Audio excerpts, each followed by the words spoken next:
Ceann Corley, good afternoon, and thank you. Minister. Thank you to the House for facilitating this motion today. I welcome the opportunity to address the Dáil on Ireland's opt-in to a new EU proposal for a regulation on enhancing police cooperation in relation to the prevention, detection and investigation of migrant smuggling and trafficking in human beings, and on enhancing Europol's support to preventing and combating such crimes, and amending Regulation EU 2016-794, which is the Europol regulation. Ireland has an option provided for in Article 3 of Protocol 21 annexed to the Treaty on the Functioning of the European Union to opt into the individual proposals in the area of freedom, security and justice. The protocol provides that Ireland has 3 months from the date of a proposal is presented to the Council to notify the Presidency of the Council of its wish to take part in the negotiation, the adoption and the application of the measure. The exercise of this opt-in is subject to the approval of both houses of the Oireachtas, with the 3-month period for this proposal ending on the 17th of April.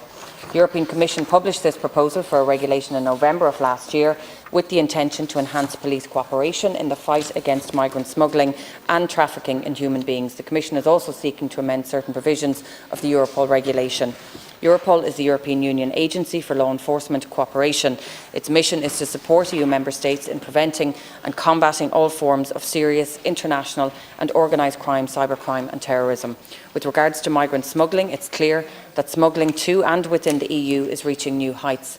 In 2023 alone, it's estimated that there were 380,000 irregular entries at EU borders, the highest level since 2016. This represents a continuing multi-year surge in migration, and it's estimated that 90% of irregular migrants entering the EU have made use of smugglers. Globally, it's estimated that smuggling networks generate between €4 to €6 billion every year in revenue from this illicit activity. Although people willingly pay smugglers to help them cross borders, they do generally so at great personal risk.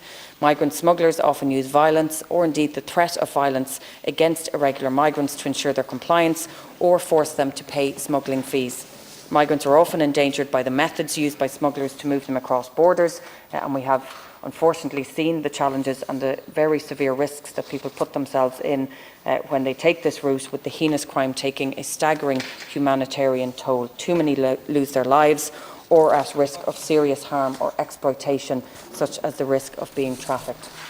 There is no doubt that migrant smuggling has far-reaching consequences for the migrants themselves. Those who are vulnerable, they are exploited by criminal networks that disrespect human life in the pursuit simply of profit, and also for the security of our jurisdiction and the EU.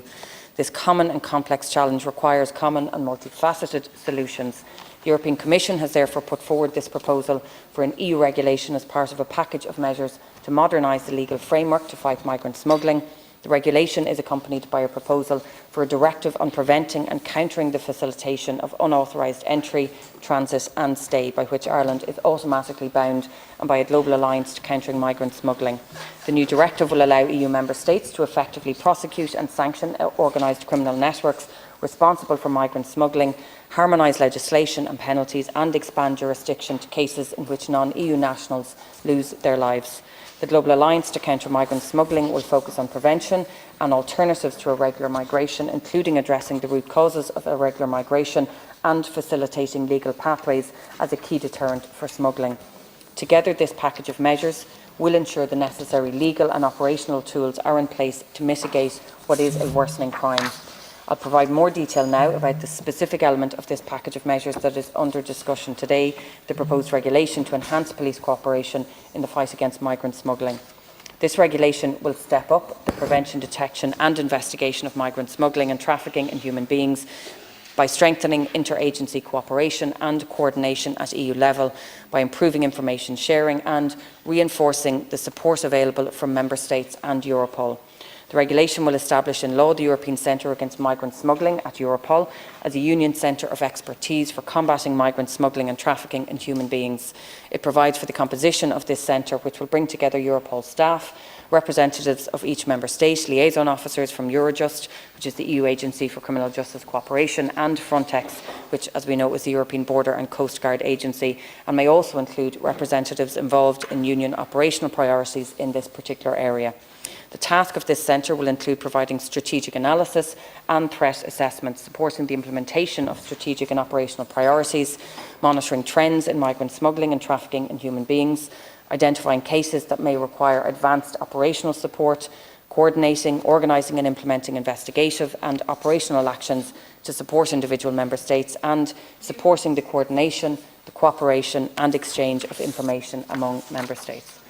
Under the proposed regulation, each member state will be obliged to designate a national specialist service to prevent and combat migrant smuggling and trafficking in human beings. In Ireland, this of course already exists within the Garda National Immigration Bureau. These specialist services will collect and share all relevant information about criminal investigations into migrant smuggling and trafficking in human beings using Europol's Secure Information Exchange Network Applications, or Sienna database. As such, this regulation will reinforce Europol as the EU information hub on migrant smuggling and trafficking in human beings. This will enable Europol and Member States to enhance our situational awareness, which is needed if we are to tackle this phenomenon effectively. As I've previously mentioned, this regulation also seeks to amend the Europol regulation. The proposal as published will place the existing concept of operational task forces on a legislative footing, extend Europol's mandate to include the violation of union restrictive measures, and provide a legal basis for Europol staff to carry out non-coercive investigative measures where requested by a member state and authorised by the Europol Executive Director. The regulation also provides that a member state may request, in accordance with its national law, Europol deployment for operational support on its territory to make use of the analytical, the operational, technical, forensic and financial support that's provided by Europol to prevent and combat crimes falling within Europol's overall objectives. Such Europol deployments for operational support will draw from a reserve pool of Member State experts to be established under this regulation.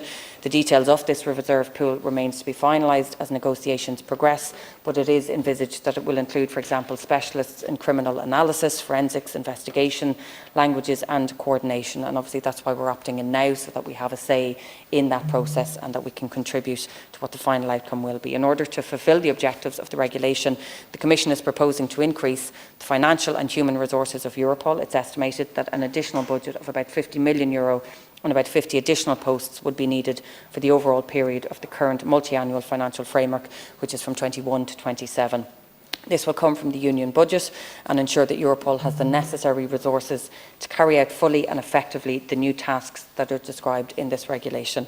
As migrant smuggling and human trafficking is continuing to worsen, we are committed here, and I think all of us are committed to stepping up our fight against the criminal networks who take advantage of what is very clearly human vulnerability in pursuit of what is very clearly just profit. To do this, we must ensure that our legislative measures are fit for purpose.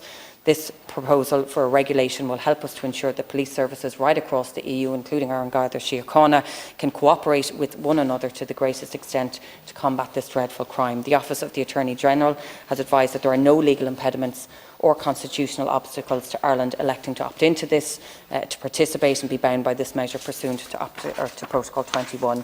My officials will continue to participate actively in the negotiations at working party meetings, to consult with relevant stakeholders in other bodies and agencies to ensure the final text of the regulation works well for Ireland and the EU as a whole. And obviously that's, again, as I said, why we're here today. If we don't opt in now, then our own officials and our own opinions and views as to how this should be rolled out effectively cannot be taken into consideration.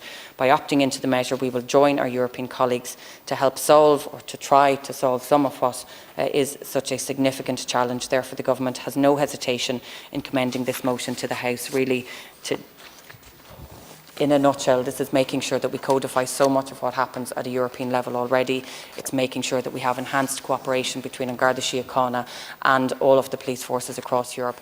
But above all, it's making sure that we tackle these organised crime groups who are preying on vulnerable people who are losing their lives, be it in the ocean or coming through in container tanks or trucks. And we've seen this on our own shores here in Ireland, so we need to do everything that we can to stop it at the source, to stop these organised crime groups, while at the same time continuing our work in making sure that we have an immigration system that's fair and firm, that's effective, that supports people who genuinely need our help, but also that we're working with countries outside of the EU to deal with the root cause, to make sure that the reasons that people are seeking a better life, that we can try and support those countries to develop their economies, to encourage their younger people to stay, to try and deal with some of the crises that we're seeing, particularly the conflicts across the world. But I would urge and request the support from colleagues here that we would opt into this measure. Thank you very much.